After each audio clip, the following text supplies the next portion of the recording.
Hi everyone, my name is Heather and I'm the person behind happypuppytruffles. I thought today we'd go ahead and start focusing on some origami that you can use for celebrating Valentine's Day.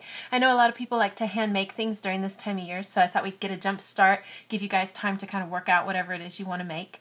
So I'm going to try to give you guys lots of fun ideas that you can use for fun gifts and decorations and things like that.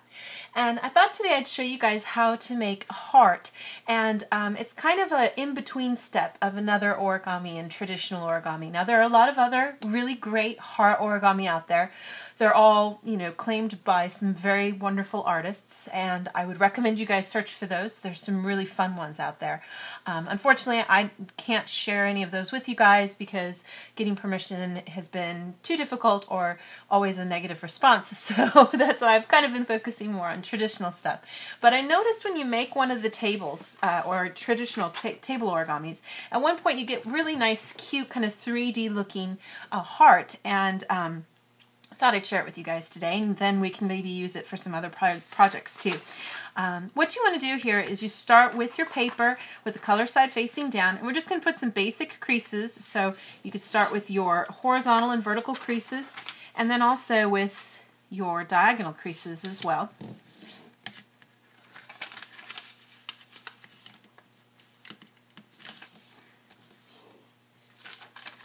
Once you get all these preliminary creases down here, then we're just going to go ahead and open things up.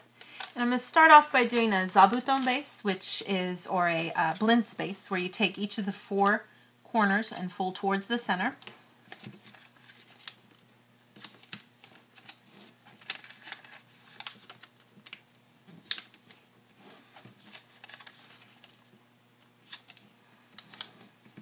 Then we're going to go ahead and open things up for a second and just fold each of the tips towards that first line we made. Go around, do this all 4 times. This is such an easy, fun origami to do because you can do this when you're just starting out, really. Get all 4 of these folded up, and then fold back over on those creases we made. You wind up getting something that kind of looks like a picture frame. Flip it over, make sure you keep all those flaps underneath nice and smooth. And then I'm just going to repeat that blend space by folding up again towards the center.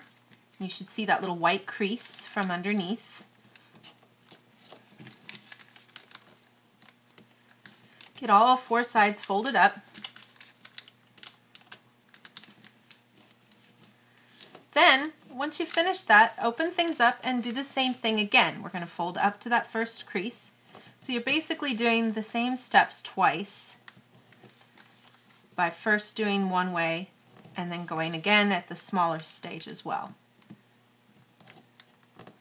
Return these flaps to the center so that you wind up getting something again that looks like a frame. Flip it over, and what you should see are these 4 corners here. And what I want to do is I'm just going to start off by opening 2 opposite sides here, if I'm looking at it like a triangle, and go ahead and pinch it and fold it in half. And make sure your creases work and you can get a good edge. And be careful because sometimes these little flaps pop out. Make sure they stay underneath so that you can get this nice smoothed out piece. Then I'm going to go ahead and do the same thing going the other way. So I can get in here, get these flaps opened, and just get this to fold in one time too. Again, just make sure that these little tabs stay underneath when you do that. Once you get both of those creases going, then you can kind of hold on to the sides, open things up, get both of the sides going at the same time, and you should be able to kind of pinch everything together based on the creases we've made to create something like this.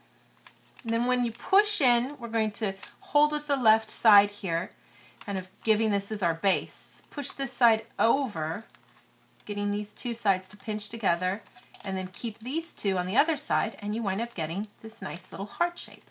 And the cool thing about this is that if you just kind of set it like on a table, for example, it makes a nice little decorative piece. It kind of looks like a heart that's beating out at you. Just a neat, cute little way of kind of making a simple heart. And again, it's just the in-between point of making a table. You could continue from here and finish this off and make a table. That's the kind of table we use for making the kagami mochi, actually. But yeah, it's just a neat kind of coincidence that it turns out looking like this. I kind of liked the shape of it, so I thought I'd share it with you guys. And I'll have lots of more fun projects waiting for us as we get closer and closer to Valentine's Day. Thank you again always so much for watching, and I'll see you guys next time.